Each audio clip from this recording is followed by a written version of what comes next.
우리 이단에 말씀하겠습니다. 주인이 종에게 이르되 길과 산 울타리 가로 나가서 사람을 강권하여 데려다가 내 집을 채우라. 주인이 종에게 이르되 길과 산 울타리가로 나가서 사람을 강권하여 데려다가 내 집을 채우라. 누가복음 14장 23절 말씀. 누가복음 14장 23절 말씀. 우리의 기도하겠습니다. 성부, 성자, 성령, 성삼위 하나님, 우리의 기도를 들어 주옵소서. 성부, 성자, 성령, 성삼위 하나님, 우리의 기도를 들어주옵소서.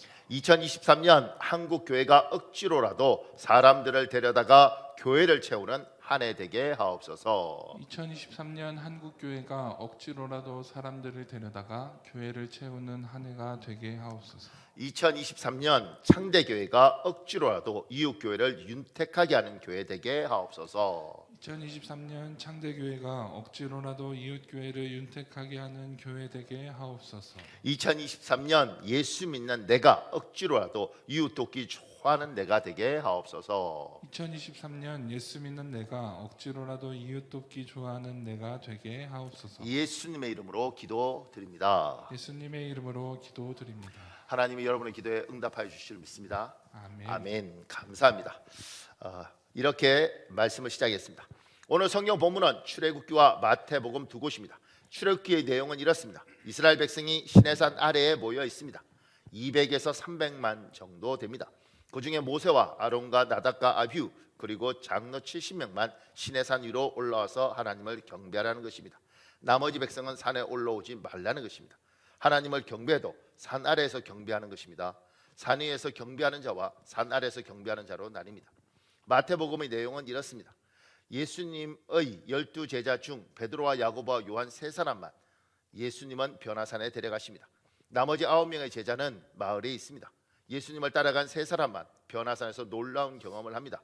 예수님의 제자는 변화산에 데리고 간 제자와 데리고 가지 않은 제자로 나뉩니다. 이 두 곳 성경 본문을 읽다 보면 이런 의문이 듭니다. 하나님이 사람 차별하시는구나. 예수님도 사람 차별하시는구나. 모든 사람을 똑같이 대우해야 상처받지 않는데 하나님도 별 수 없구나. 심지어 이런 생각도 들 수 있습니다. 하나님도 다른 사람들처럼 사람 차별하시구나. 그렇다면 나같이 별 볼 것 없는 존재에 대하여 하나님도 관심이 없으시겠지. 지금은 이 차별이라는 단어에 대해서 아주 민감한 세대이고요.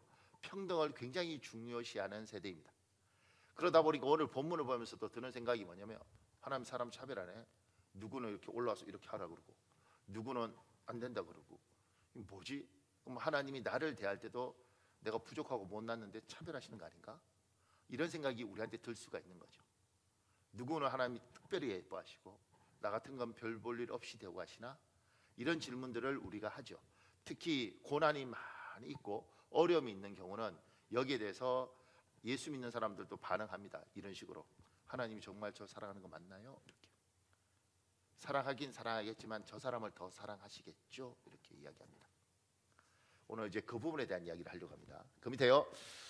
하나님은 사람의 차이를 인정하십니다. 그래서 사람을 차별하지 않으십니다. 우리 마태복음 25장 19절에서 23절에 있습니다. 여러분 읽으십시오. 시작. 오랜 후에 그 종들의 주인이 돌아와 그들과 결산할세 5달란트 받았던 자는 5달란트를 더 가지고 와서 이르되 주인이여 내게 5달란트를 주셨는데 보소서 내가 또 5달란트를 남겼나이다. 그 주인이 이르되 잘하였도다 착하고 충성된 종아 내가 적은 일에 충성하였음에 내가 많은 것을 내게 맡기리니 내 주인의 즐거움에 참여할지어다 하고 2달란트 받았던 자도 와서 이르되 주인이여 내게 2달란트를 주셨는데 보소서 내가 또 2달란트를 남겼나이다. 그 주인이 이르되 잘하였도다 착하고 충성된 종아 내가 적은 일에 충성하였음에 내가 많은 것을 내게 맡기리니 내 주인의 즐거움에 참여할지어다. 성경이 유명한 달란트 비유예요. 근데 주님이 누구는 5달란트 주고 누구는 2달란트 주고 누구는 1달란트 줍니다. 차별한다고 이야기하는데 차별한다고 이야기하면 이렇게 되는 거죠. 나는 널 특별히 사랑해서 5달란트 주고 나는 너한테 별 관심이 없어서 2달란트 주고 나는 너가 영 못마땅하기 때문에 1달란트 주는 거다. 그래서 5달란트 남긴 애가 5달란트 남겨오면 어이구 귀엽고 참 기특한 거. 2달란트는 어쭈 좀 했네? 웬일이야? 1달란트는 야 너도 남길 줄 아냐? 뭐 이렇게 반응을 해야 되는 거죠. 근데 여기 보면 5달란트 나는 사람이 5달란트 남겨왔을 때, 2달란트 준 사람이 2달란트 남겨왔을 때 주님의 멘트가 똑같습니다. 잘하였도다 착하고 충성된 종아, 내가 적은 일에 충성하였으므로 내가 많은 것을 내게 맡기려니. 5달란트를 남겨왔던 2달란트를 남겨왔던 똑같이 말씀하십니다. 왜냐하면 얘는 5달란트 감당할 수 있는 것이고, 얘는 2달란트 감당할 수 있는 것이고, 얘는 1달란트 감당할 수 있으니까 각자의 차이를 인정하시고 차이만큼 맡겼어요. 그래서 얘보다 더 많은 걸 가져와도 너는 원래 많은 걸 가지고 있기 때문에 이 정도 남기는 건 오케이. 너는 원래 네가 연약한 부분이 있으니까 이 정도 남기는 거 대단한 거야. 똑같이 이야기하시는 거예요. 하나님 차이를 인정하십니다. 차이를. 우리 하나님은 차별하시지 않지만 차이를 인정하십니다. 그리고 차이에 대해서 하나님은 알고 생각하시고 일을 맡길 때도 차이를 알고 맡기십니다. 그러니까 우리는 평등이라는 개념으로 접근하다 보니까 교회에 억울한 사람도 있죠. 목사님, 나는 이만큼 충성하는데 하나님은 저 집사를 더 예뻐하시는 것 같습니다. 그런데 누구는 10달란트를 주셨을 때 5달란트 남긴 사람이 있을 수 있잖아요. 근데 왜냐하면 10달란트 맡길 때는 그만한 능력이 있어서 맡기는 거예요. 누군 2달란트밖에 안 남겼는데 여기 10달란트짜리한테 5달란트 남겼을 때 대우하는 거하고 주님이 2달란트짜리한테 2달란트 주고 2달란트 남긴 거하고 하나님은 똑같이 대우하지 않습니다. 차이가 다르기 때문에 누굴 더 높이 보시는 거죠. 여러분과 저는 태어날 때부터 똑같이 태어나지 않았습니다. 누구는 굉장히 뛰어난 머리를 갖고 태어났고요. 누구는 한번 쭉 읽으면 다 암기되는 사람도 있고요. 누구는 10번을 봐도 암기가 안 되는 사람이 있습니다. 누구는 체력이 굉장히 강해서 10시간 일을 해도 지치지 않는 사람도 있고, 누구는 2시간만 일을 해도 이미 피곤과 다크서클이 눈에 내려온 사람이 있습니다. 하나님 그거 아십니다. 하나님 그거 아십니다. 금이 돼요. 사람은 다르게 태어납니다. 그래서 차이가 납니다. 남자와 여자의 차이, 흑인과 백인의 피부 색깔의 차이처럼 차이가 납니다. 하나님은 사람의 차이를 인정하십니다. 그래서 사람을 차별하지 않으십니다. 하나님과 달리 사람은 사람을 차별합니다. 그것은 우리의 뇌 때문입니다. 차별하는 이유가 뭐냐 이랬을 때 어떤 논문에 뇌 때문에 하고 왜 뇌 때문에? 그 밑에요. 사람의 뇌는 분류하는 경향이 있습니다. 그래서 어떤 것들의 차이를 발견합니다. 그리고 다르다를 틀리다라고 받아들이는 경향이 있습니다. 또한 나와 다른 범주에 대하여 다르게 대우하려는 경향이 있습니다. 그 밑에요. 그래서 남녀 차이가 남녀 차별이 됩니다. 흑인과 백인, 황인의 피부 색깔의 차이가 인종 차별이 됩니다. 그러니까 여러분과 제가 가진 이 뇌는 색깔을 구분하잖아요. 무지개, 빨주노초, 파남보 이렇게 구분을 하는 거예요. 왜냐하면 그게 구분이 안 되면 생명이 되는 거지 않습니까? 이게 구분이 되는 거죠. 사람의 얼굴도 저 사람은 눈이 크고 저 사람은 눈이 작고 이렇게 해야지 사람 얼굴이 구분이 되는 거지. 이게 구분이 안 되면 그 얼굴 인식이 안 되는 거잖아요. 그러니까 여러분과 저에게 하나님이 어떤 걸 주셨냐면 무엇인가를 구분할 수 있는 이런 능력을 주셨습니다. 그래서 백과사전도 만들어지는 것이고 학문도 분류가 되는 거죠. 이렇게 이건 우리 뇌예요. 그러다 보니까 피부 색깔 다른 게 구분이 되고 나라 사람이 다른 게 구분이 되고 키 크고 눈 크고 이게 구분이 이렇게 되는 거예요. 그러니까 이게 그렇게 되다 보니까 문제는 이거하고 다른데 이 다른 것들을 차등을 두기도 하고 차별을 해서 키 큰 게 좋은 거지. 키 큰 게 좋은 거지. 옛날에 우리 교회는 부목사님들이 키 183짜리가 둘이가 있었습니다. 하나는 170이 안 돼요. 지는 170이라고 주장하는데 제가 아무리 봐도 160대 후반이면 말이 된 거예요. 근데 누가 어디서 그 당시 여자 중에 누구 하나가 183 이하는 루저, 인생 망했다는 거지. 그러니까 183짜리 우리 부모사는 흐뭇한 눈빛으로 있고 170 안 되는 사람은 막 분노에 차가 있는 거죠. 근데 우리 지금 김원태 목사 190이에요. 기분 좋아? 내가 보니까 굉장히 힘들어요. 남들이 다 부러워할 그 키가 너무 큰 거지. 그러니까 여러분 이 세상에서 사람들은 이게 눈으로 구분을 하다 보니까 인식을 하고 다른 걸 좋다 나쁘다고 자꾸 인식을 하는 거죠. 그래서 피부색이 까만 걸 좋다 나쁘다고 인식을 하다 보니까 피부색 까만 걸 더럽다고 인식을 해버리고 피부색 하얀 걸 사람이 깨끗하다고 인식을 하는 겁니다. 백인들 피부 하얀 사람들 자세히 나중에 보면요 아주 죄송한 표현이 그런데 여기 진짜 더럽습니다. 이 피부 색깔 때문에. 흑인들은요 의외로 까맣지만 가보면 피부가 굉장히 탄력이 있고 매끄럽고 이렇습니다. 이게 보는 거하고 또 달라요. 그러니까 이제 이런 식으로 보는 거죠. 눈이 파란 걸 우리는 예쁘다 그러지 않습니까? 파란 눈 가지고 싶은 사람. 그게 색소가 부족해서 그렇다. 뭐 이런 적이 있더라고요. 그러니까 사람이 우리는 이걸 자꾸 우리의 뇌는 구별을 하고 그 구별할 때 가치를 돋보이게 되니까 문제가 어떤 발생하느냐면 차이가 나는 것을 나쁘다, 좋다, 더럽다, 깨끗하다 이렇게 가니까 이 차별이 되는 겁니다. 그러니까 인간 사회에서는 이걸 자꾸 우리는 인위적으로 우리 뇌가 그렇게 자연스럽게 반응하니까 이걸 아니야 차별하면 안 돼 막 이렇게 자꾸 강조하게 되는 거죠. 근데 이게 참 쉽지 않습니다. 그 밑에요. 또한 차별을 통해 현실적 이득을 얻는 사람들이 존재하는 한 차별은 세상 끝날까지 존재합니다. 우리 그 밑에 이분이 쓴 글이 있는데 목사님 한번 읽어볼래요? 평등한 사회를 건설하는 것이 얼마나 어려운 일인지는 라이베리아의 사례에서도 알 수 있다. 1820년 아프리카의 기니만 서단에 세워져 1847년에 독립한 라이베리아의 국가명에는 자유의 나라라는 뜻이 담겨 있다. 라이베리아 건국의 중심 세력이 바로 미국의 해방 노예들이었기 때문이다. 미국에서 억압과 착취, 차별을 경험한 노예들이 자유와 평등을 찾기 위해 건국했다는 한편의 영화 같은 서사를 가지고 있어서인지 라이베리아는 독립 초기부터 큰 주목을 받았다. 해방 노예들이 자신들이 겪었던 차별을 철폐하고 자유와 평등이 공존하는 사회를 이룩할 수 있을 것이라고 기대했다. 장밋빛 전망은 그리 오래가지 않았다. 미국에서 교육받은 미국계 라이베리아인들이 해안 지역의 정치적, 경제적 우위를 확고히 선점하며 기득권을 형성했는데 이들은 얼마 안가 토착 원주민들을 향한 차별 정책을 펼쳤다. 원주민들이 야만적이고 문명화되지 않았다는 것이 그 이유였다. 미국에서 백인들에게 받은 차별을 그대로 토착 원주민들에게 되돌려준 셈이다. 인간들은 이게 한계 같아요. 한계.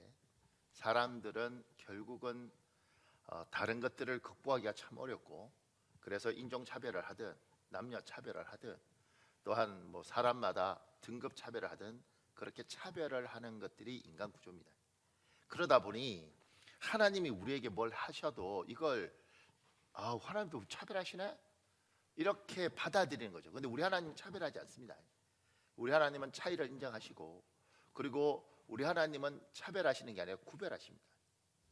조금 더 그 밑에 하나님은 차별이든 역차별이든 차별이 만연한 세상을 원하지 않으십니다.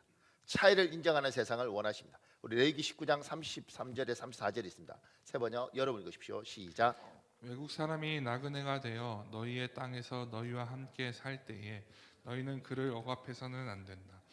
너희와 함께 사는 그 외국인 나그네를 너희의 본토인처럼 여기고 그를 너희의 몸과 같이 사랑하여라. 너희도 이집트 땅에 살 때에는 외국인 나그네 신세였다. 내가 주 너희의 하나님이다. 하나님이 출애굽한 이스라엘 백성들한테 이렇게 이야기하는 거죠. 외국인들한테 잘해라. 너희도 이집트에서 고생 많이 했잖냐.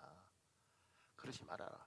이렇게 말하는 건 뭐냐면 고생하고 나온 사람도 인간의 본성이 이렇게 서로 다른 것들에 대해서 이게 수용하기가 굉장히 어려운 겁니다. 그 밑에요. 출애굽기 23장 3절에서 6절에 있습니다. 여러분 읽어보십시오. 시작. 재판을 할 때 무조건 가난한 사람을 편들지 마라. 너희는 가난한 사람이라고 해서 그에게 불리한 재판을 하지 마라. 이 성경 구절이 재밌는 게 가난한 사람이라고 어떤 경우는 가난한 사람 표현이 무조건 오라. 그러니까 약자가 옳은 거예요. 약자가 옳은 거예요. 장애인 사회 가는 분이 있는데 우리는 장애인들에 대해서 장애인들은 참 특히 이렇게 약간 발달 장애 뭐 이런 데 무조건 착하고 순수하고 뭐 이럴 거라고 생각하는 경향이 있더라고요. 생각보다 거짓말 잘합니다. 순간 위기 당하면 엉뚱한 이야기도 잘합니다. 장애를 가져서 불쌍하고 연민이 있다고 해서 그게 옳은 게 아닌 거죠. 그래서 여기는 가난한 사람이랑 무조건 편들어 주지 말고 그렇다고 가난한 사람을 무시하지 말아라. 지금 이 사회는 잘 보십시오. 뭐 정의 외치고 뭐 이렇게 하면서 무조건 약자 편드는 사람도 있고 약자는 무조건 무시하는 사람도 있습니다. 그러니까 인간의 세상은 차별이 만연한 세상이고 하나님은 그건 인간의 뇌가 가진 이 구분하는 기능 때문에 그런 것이고 하나님은 그런 세상에 대해서 속상해하십니다. 그런데 우리 하나님은 왜 베드로에게, 그리고 12제자와 베드로, 요한, 안드레, 그리고 모세하고 그다음에 아론 이들하고 장로 70명하고 이스라엘 백성은 왜 저렇게 차별하시는가? 그 밑에요. 그렇다면 하나님 왜 사람을 다르게 대우하는가? 차별이 아니라 구별입니다. 질서를 위한 구별입니다. 제가 밑에 도표를 만들어 뒀잖아요. 모세가 있고 아람과 나답과 아비후와 이스라엘 장로 70명이 있고 이스라엘 백성이 있습니다. 이 사람들이 하나님을 예배하는데 하나는 시내산 밖에서 예배하고 둘은 시내산 안에서 예배해요. 근데 그것도 하나는 시내산 위쪽에서 예배하고 하나는 시내산 아래쪽에서 예배합니다. 근데 성경을 보면 뭐라고 되냐면 하나님 가까이서 경배하라 그래요. 모세한테만. 그리고 아론과 나답과 아비후와 이스라엘 장로 70명은 하나님을 멀리서 경배하라 그럽니다. 그리고 이스라엘 백성은 산 밑에서 경배하니까 하나님을 더 멀리서 경배하는 거죠. 하나님께 차이를 두세요. 그 밑에 예수님, 베드로와 야고보와 그 형제 요한이 있고요. 나머지 제자들이 있는데 변화산에 나머지 제자들은 변화산에 데려가지 않습니다. 변화산 밖에 있고 예수님과 베드로와 야고보와 그 형제 요한은 변화산 안에 있는데 예수님은 구름 속에 있고 그리고 세 명은 구름 밖에 있습니다. 예수님은 모세와 엘리야와 대화를 하고 그 다음에 베드로와 야고보와 그 형제 요한은 모세와 엘리야를 대화하지 못하고 보고 그리고 나머지 제자들은 그런 거 아예 구경도 못합니다. 이 선명한 차이를 두고 있죠.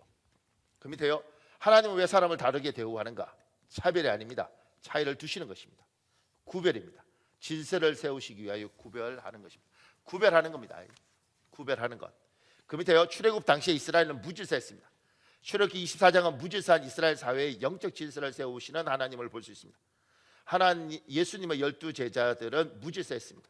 그래서 누가복음 9장에서 제자들 중에서 누가 크냐 하는 변론에 일어나는 나뉘는 기록이 있습니다.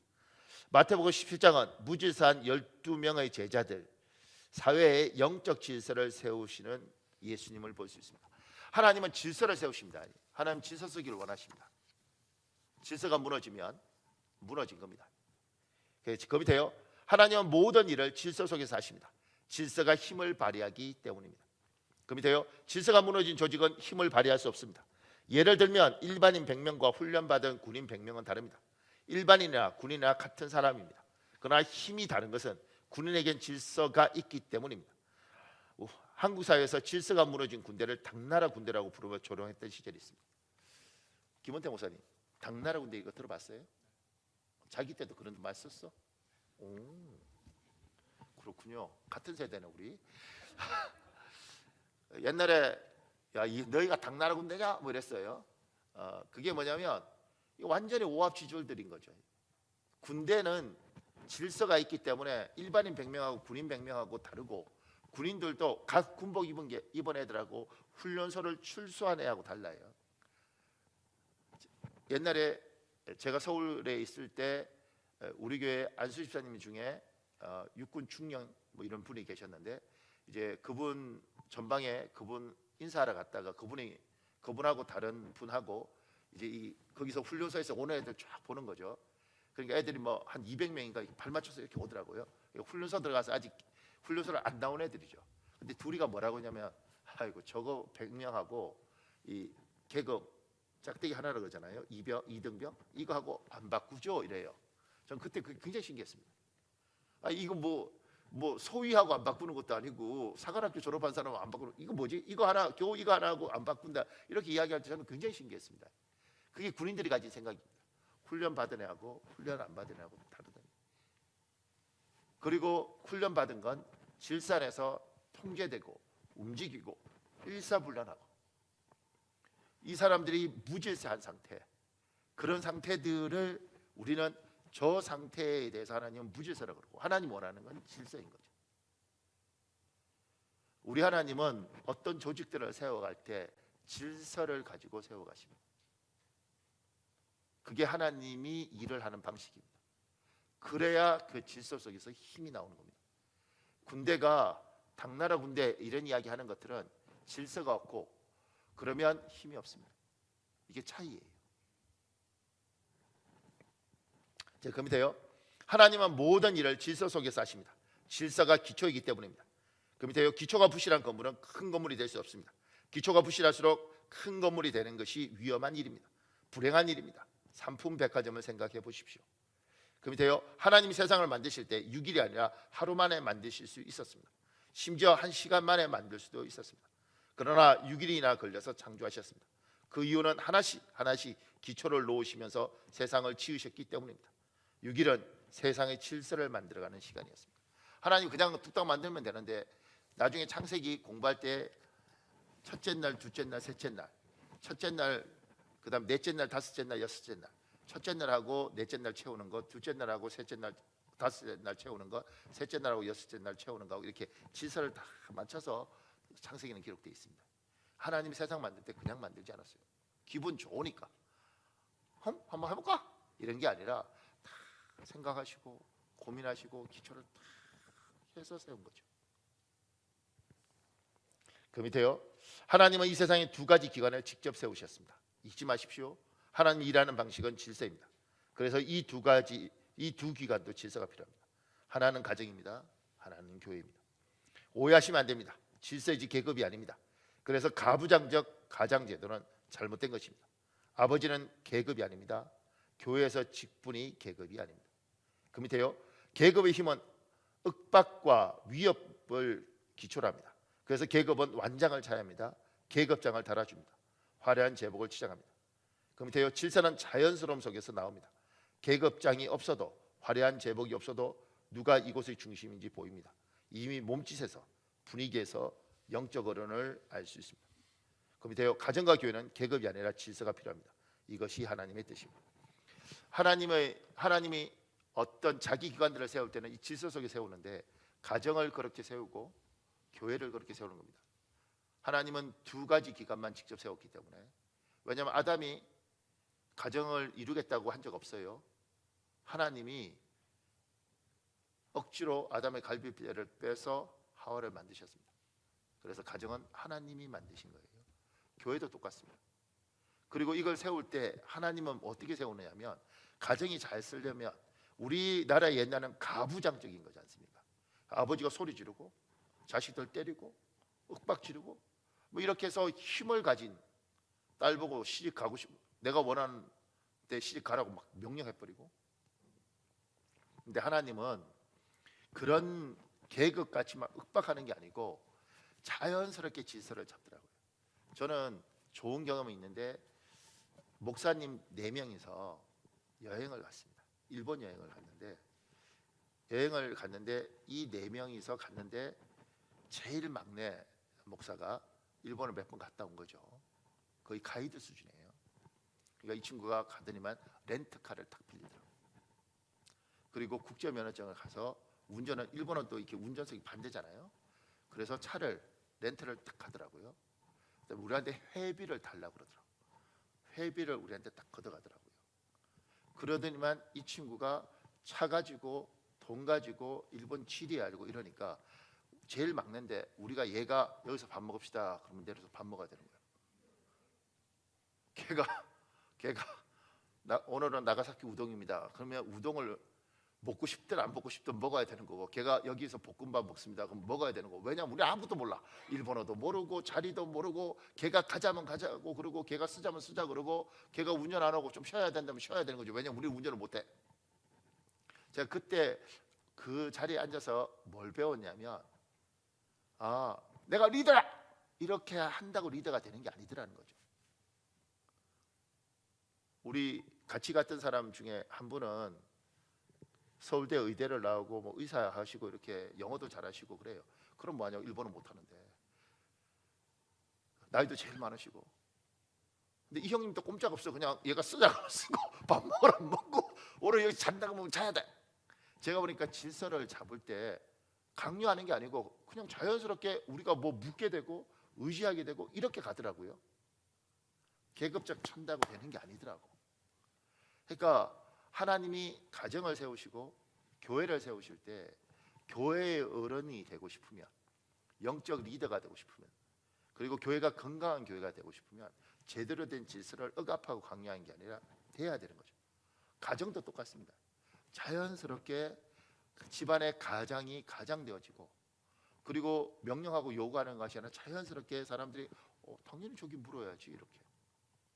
지금 한국 사회에서, 지금 우리 교회는 내가 잘 모르겠는데 보통 한국 사회에서는 가장이 누구냐면 엄마죠, 엄마.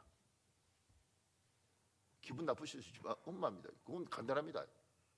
애가 뭐 이렇게 할 때 아빠가 뭐 해? 그러면 아빠 그거 뭐 해? 잠깐만 엄마한테 물어보고 이미 집안의 질서가 정리되어 있는 거죠. 그러니까 아빠가 뭐 해? 이래서 하고 있는데 엄마가 와서 너 왜 그래? 아빠가 시켰는데 하지 마! 그 순간 집안의 질서가 잡혀요. 아이들 그렇게 합니다. 그러니까 우리가 어떤 질서라는 게 억지로 잡히는 게 아니라 이렇게 자연스럽게 질서가 잡히는데, 그 질서를 하나님께서는 자연스럽게 잡히도록 하셨는데 어떻게 잡아가느냐면, 제가 밑에 얘기했습니다. 하나님의 질서는 하나님께서 하나님의 방법으로 세우십니다. 그 밑에요. 하나님은 가정이든 교회든 영적 리더에게 하나님이 원하는 방향을 알려주십니다. 하나님이 원하는 방향으로 가면 일이 되고 희망도 보이고 열매도 있습니다. 그러니까 여러분이, 저는 우리 교회가 이렇게 질서가 좀, 각 가정마다 질서가 좀 잘 썼으면 좋겠습니다. 그리고 교회도 질서가 점점 더 필요한 상황이 되어가고 있습니다. 그러니까 질서가, 우리가 질서가 엉망이다 이게 아니라 그냥 좋게 잘 왔는데, 장로님들은 정말 장로님이 되고 권사님들은 정말 권사님이 되고 그렇게 되었으면 좋겠습니다. 그건 내가 권사니까, 내가 장로니까, 뭐 집에서 내가 아버지니까 이렇게 되는 게 아니고요. 조금 전에 제가 말했듯이 자연스럽게 질서가 잡혀야 되는 겁니다. 우리가 조금 전에 예했을 때 그 막내 목사한테 항상 묻게 되고 도움을 요청하게 되고, 그리고 이 친구가 뭘 했는데 해보니까 좋아. 야, 그거 해보니까 좋은데? 그죠? 제가 이미 다 와봤습니다. 그래? 그러면서 자연스럽게 여기가 리더가 되더라고요. 나이 상관없고 누가 더 좋은 대학 나는지 상관없고 그냥 이렇게 되더라는 거죠. 집에서도 하나님께서, 하나님의 기관이면 하나님이 세우고 싶은 리더가 제대로 서 있어야지 그 집이, 그 질서 속에서 힘도 있고 미래도 있고 소망도 있는 겁니다. 교회도 하나님의 교회면 하나님의 방법으로 질서가 써야지 괜찮다는 겁니다. 그럼 여러분들 중에 집의 가장이면, 여러분들 중에 교회의 리더이면 어떻게 해야 되느냐면, 지금 제가 여기 적어놨던 것이, 리더는 하나님이 원하는 방향, 우리 가정이, 우리 교회가 어디로 가야 될지 방향을 알고 그 방향을 잘 잡고 그걸 향해서 가면 일도 되고, 또 무슨 일이 있을 때 어떻게 해야 되죠? 이렇게 합시다. 하나님이 반드시 이렇게 이끌어 가실 것 같습니다. 이런 이야기를 하고, 아버지가 되거나 엄마가 되면 자식한테 나는 아무리 봐도 네가 이쪽으로 가는 게 맞다. 결정은 네가 하지 마. 이렇게 하는 게 좋겠다. 자꾸 그런 생각이 드는데 한번 고민해봐라. 근데 나중에 이 아이가 해보니까 맞아. 아빠 말이 맞았고 엄마 말이 맞았어. 그러면 질서가 서는 거예요. 교회 안에서도 목자들 한다고 리더가 되는 게 아니고, 목자가 되었는데 나중에 목자가 어떤 일들을 추진했는데 기도하면서 하나님이 원하는 방향을 해서 잘 갔는데, 나중에 목원들이 맞아 참 내가 생각할 땐 탐탁지 않은데 해보니까 참 좋네, 그리고 그게 맞았네, 이렇게 가야지 질서가 잡히는 거예요. 그 밑에 이런 글 있죠, 목사님. 2002년 7월 월드컵이 끝나자마자 나는 하나님께 매일 새벽 기도를 드렸다. 하나님, 저를 유럽에 보내주십시오. 2001년 2월에 하나님을 믿기 시작했으니 신앙생활을 시작한 지 2년이 채 되지 않았지만, 그 당시에도 나는 하나님을 이용해 내가 원하는 무언가를 얻으려는 것은 신앙이 아니라 미신임을 알고 있었다. 그러나 너무나 간절했다. 내 실력이나 신체 조건은 도저히 유럽에 진출할 수 있는 수준이 아니라는 걸 알면서도 솔직하게 모든 마음을 주님께 고백하며 세계 최고 수준의 축구를 경험하고 싶다고 5개월 동안 기도했다. 정확히 2002년 11월 24일 온누리교회 서빙고 성전 주일 3부 예배에서 있었던 일이다. 매일 새벽 예배에 나가 기도를 하지만 금세 그 내용을 잊어버리던 나는 그날 주일 3부 예배 때 찬양을 드리고 있었다. 그런데 갑자기 눈물이 나면서 가슴으로 뜨거운 무언가가 쑥 들어오는 느낌을 받았다. 그리고 동시에 내 마음속에서 한마디의 음성이 들렸다. 내가 너를 유럽에 보내주겠다. 나는 그것이 하나님의 음성임을 직감했다. 그리고 찬양이 끝나자마자 성경책에서 하나님의 약속의 말씀을 기록했다. 예배를 드리고 나오면서 나는 이제 유럽에 진출한다는 희망으로 가득 차 있었다. 하지만 동시에 약간 걱정이 되기도 했다. 그때까지 나는 누구에게도 유럽에 진출하고 싶다는 이야기를 한 적이 없었고, 당시 수비수인 내가 유럽에 진출할 수 있을 것이라고 생각하는 사람도 없었기 때문이다. 더군다나 그때까지 나는 그 어떤 제안도 받지 못한 상태였다. 하나님의 음성을 듣고 난 2주 후에 네덜란드 PSV 아인트호벤의 감독을 맡고 있었던 거스 히든크 감독이 한국을 방문했고 만나자는 연락이 왔다. 히딩크 감독은 나에게 스카우트 제의를 했고 정확히 4주 후에 나는 계약서에 사인을 하고 PSV 아인트호벤이라는 네덜란드 최고의 명문팀으로 이적하게 되었다. 다른 사람들은 실력으로 유럽에 진출했지만 나는 전적인 하나님의 은혜로 유럽에 진출했다. 하나님의 음성을 듣고 유럽에 진출하기까지 단 6주밖에 걸리지 않았다. 하나님의 음성을 듣고 그 말씀이 내 삶에 실제로 이루어진 일은 내게 참으로 놀라운 체험이었다. 제가 집안이든 교회든 질서가 세야 된다고 이야기했고, 그랬을 때 파워가 있다고 그랬습니다. 그리고 그 질서는 억압하고 강압한다고 되는 것이 아니라 자연스럽게 이루어지는데, 여러분이 집안의 가장이라면, 여러분의 교회의 목자이든 선생이든 무슨 반을 맡고 있다면, 하나님이 여러분에게 권위를, 왜냐하면 질서가 세야 되지 않겠습니까? 그러면 그 권위를 세워줄 때 이 조직을 위하여, 이 모임을 위하여, 이 가정을 위하여 하나님 어떻게 됩니까? 기도를 하면 하나님이 그 방향들을 우리한테 갈 수 있도록 마음을 주시고, 지금 이 이영표 씨처럼 이렇게 직접 말하시면 얼마나 좋겠어요. 그런데 기도를 계속 하다 보면 방향을 찾아 주십니다. 그리고 그 방향을 찾아서 가는 겁니다. 그러니까 목사가 성도가 상담하러 왔을 때 경험으로 상담할 수도 있지만, 그 사람을 두고 계속 기도하고 있다 보면 하나님이 그에게 어떤 말을 해주고 싶은 마음이 오는 거죠. 그리고 그런 말들이 따라가 보니까 맞으면 권위가 쓰는 겁니다. 그리고 목원과 목자 사이도, 목원이 목자하고 같이 기도 부탁을 하고, 목자가 정말 기도를 하면서 같이 내가 기도했는데 이게 응답이야 이렇게 하면 안 되고요. 내가 틀릴 수도 있잖아요, 그죠? 100이 하나 틀리면 어떡할 거야. 그러니까 근데 같이 이야기하면서, 집사님 자꾸 기도하는, 나는 이런 마음이 들었는데 집사님은 어때? 나는 이렇게 했으면 좋겠어. 이렇게 자식과의 관계에서도, 얘야 엄마가 아빠가 그렇게 가서 기도하는데 나는 자꾸 이런 생각이 든다. 근데 이쪽으로 방향을 한번 잡아보면 어떨까? 결정은 네가 하지만 나는 그랬으면 좋겠다는 생각이 있다. 이상하게 기도하면 자꾸 그걸 두고 기도하게 되네. 이렇게 아이들의 인격을 존중하면서 같이 의논을 하는 거죠, 이렇게. 그리고 이게 이렇게 이야기했을 때 결정은 자기가 하는 거니까, 나중에 자기가 우리가 했던 기도를 듣지 않더라도 자기 나름대로 결정해도 시간이 지나서, 그때 아버지 말이 맞았던 것 같다. 그때 그 길을 선택했으면 참 좋았을 것 같다. 이렇게 시간이 가면서 신뢰가 쌓이고, 어느 순간인가 이 말을 하면 함부로 무시 못하고, 그러면서 질서라는 게 서가는 거죠. 하나님이 리더를 어떻게 리더 만드시는가, 어떻게 질서 속에서 권위를 주시는가, 그건 그 사람이 하나님 안에서 제대로 된 방향을 찾아가고, 그 찾아가는 것들을 통해서 열매가 있고 결과물이 있고, 사람들이 보면서 맞네. 그러니까 기도하고 응답 받았다고 이야기하는 사람들 많잖아요. 근데 그 응답이 진짜 하나님의 것인지 아닌지는 살아보면 됩니다. 열매가 증명합니다. 그러니까 시간이 지나서 5년 지나고 10년 지나면 삶에서 드러납니다. 그러니까 제대로 찾아가면 결과가 나온다니까요. 그러니까 저는 누가 무슨 응답 받았다 이렇게 이야기할 때, 저는 안 믿습니다. 그 사람이 뭐라고 말하든지 간에. 옛날에는 어려서 그냥 그래요 이랬는데 지금은 안 믿습니다. 왜냐하면 어제 이렇게 해놓고 오늘도 이렇게 응답 받았대, 내일은 또 저렇게 응답 받았대. 그걸 어떻게 믿어? 무슨 말을 하면 기억하고 봅니다. 시간이 지나면 맞아요. 저 사람의 기도가 진실하구나, 하나님과 제대로 소통하구나.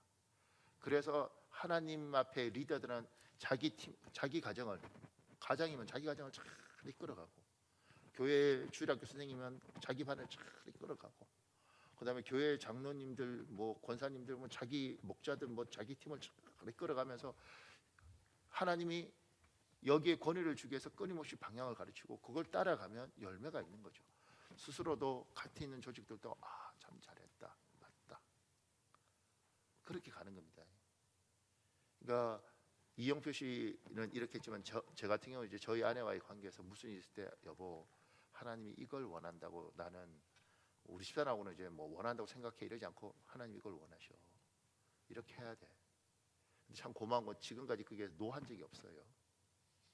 그러니까 그렇게 해서 수십 년을 어떻게 보면 굉장히 황당한 일도 우리는 많았는데 그걸 따라왔고 그렇게 따라왔는데 결국 나중에 그 중간중간에 부족함도 있고 실수도 있었지만 결국 나중에 그게 다 맞았어.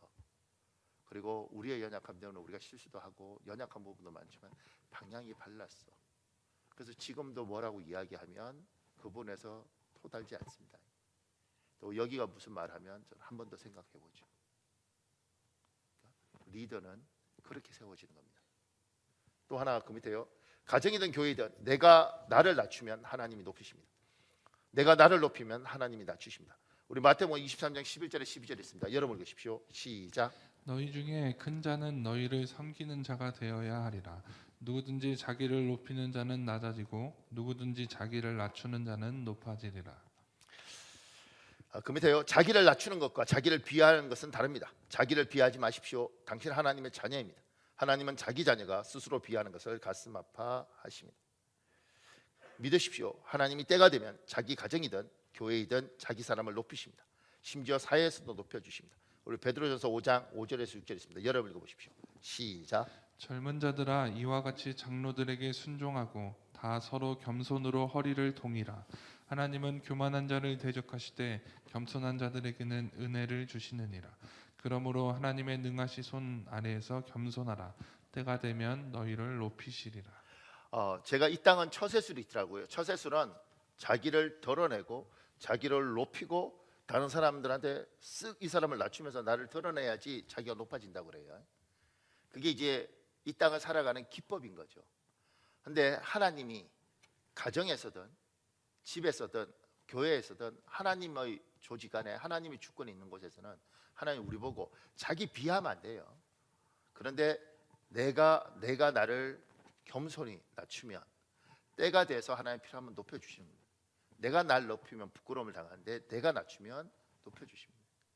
하나님이 어떻게 높여주는가 이렇게 생각해 보니까 제가 제 친구 목사와 제하고 동갑인데 제 친구 목사를 보면서 개척교회에서 진짜 힘들게 제가 이제 그 집 이야기 들으면서 참 마음 아팠던 건 개척에서 어떻게든 성도 한 사람이든 예수 믿게 하고 이렇게 하려고 그러는데 누가 하나 교회에 오면서 예수를 믿을 생각이 있다는 거죠. 그러면서 전화를 했대요. 사모님 우리 김장하는데 김장 좀 도와주시면 안 돼요? 그래서 사모님이 토요일인가 김장하러 갔대요. 그 집에 엄마가 있고 딸이 있는데 딸은 놀러 간다고 가버렸대.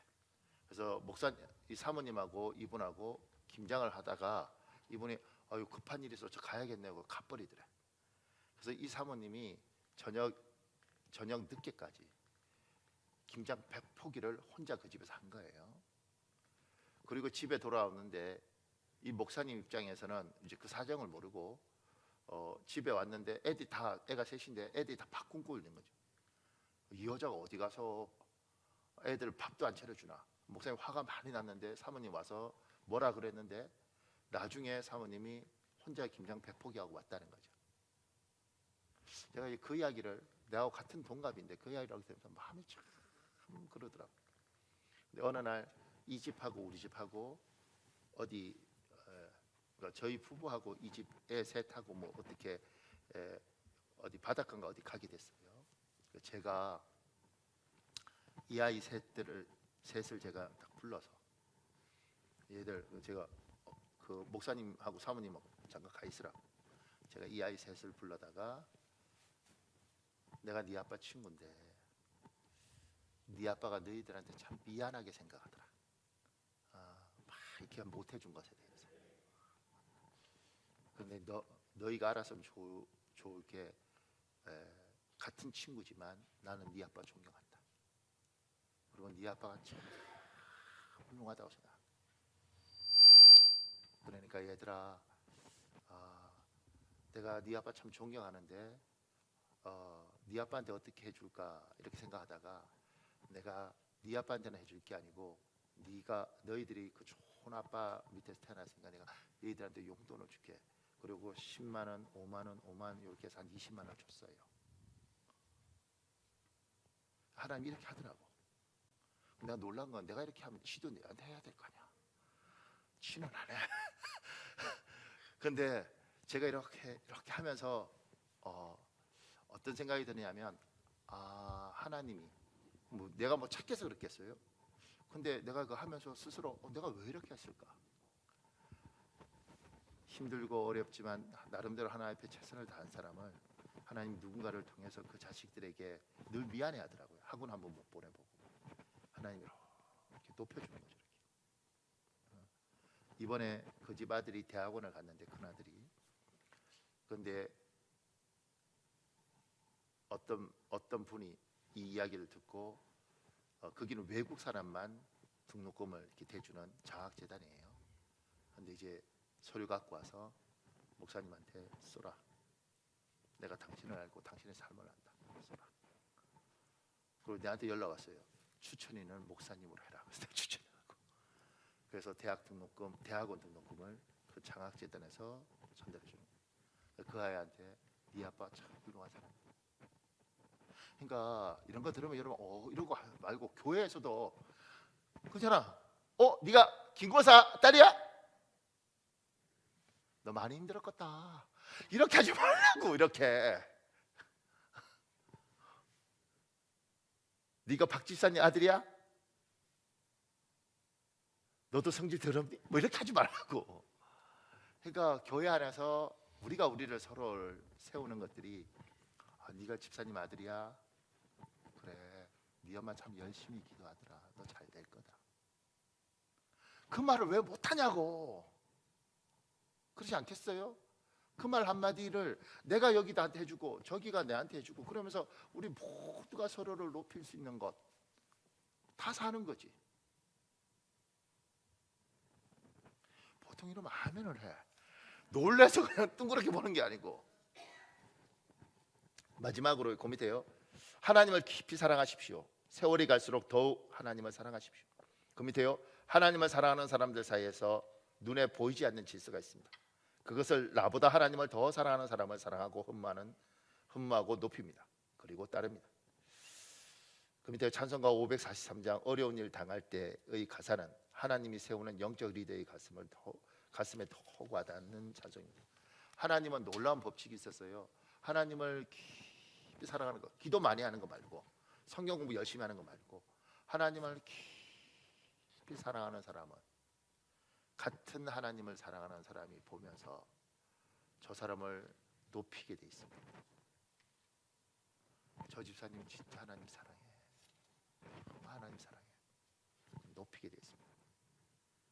나도 예수 믿고 내 자식도 예수 믿으면 내가 정말 하나님 앞에 제대로 몸부림치면 내 자식이 날 존경합니다. 같은 교회 안에서 정말 하나님을 열심히 섬기면 질투할 수도 있죠. 그런데 정말 제대로 하나님 앞에 몸부림치면 생각합니다. 참 귀하다. 그렇게 우리 안에 계신 성령께서 그 안에 그 사람을 높여주십니다.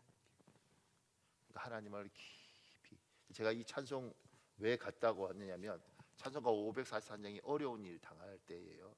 이 후렴이잖아요. 세월 지나갈수록 의지할 것뿐일세 무슨 일을 당해도 예수 의지합니다. 살아가면 갈수록 점점 더 주님을 간절히 의지할 때 사람들이 참 저분 귀하다. 제가 마무리 이렇게 적었습니다. 하나님은 사람의 차이를 인정하십니다. 그러나 사람을 차별하지 않으십니다. 그런데 시내산에서도 변화산에서도 사람을 차별하는 것처럼 보입니다. 차별이 아니라 구별입니다. 하나님의 기관에 질서를 세우는 과정입니다. 질서는 기초이고 힘입니다. 질서 위에 은혜가 임합니다. 하나님은 세상의 방법이 아니라 하나님의 방법으로 질서를 세우십니다. 하나님의 방법으로 살 때 여러분의 가정과 교회가 질서 있는 곳이 됩니다. 여러분의 가정과 교회가 하나님이 원하시는 질서가 있는 곳이 되길 예수님 이름으로 축복합니다. 사랑하는 여러분, 우리 한 8분 기도할 수 있습니다.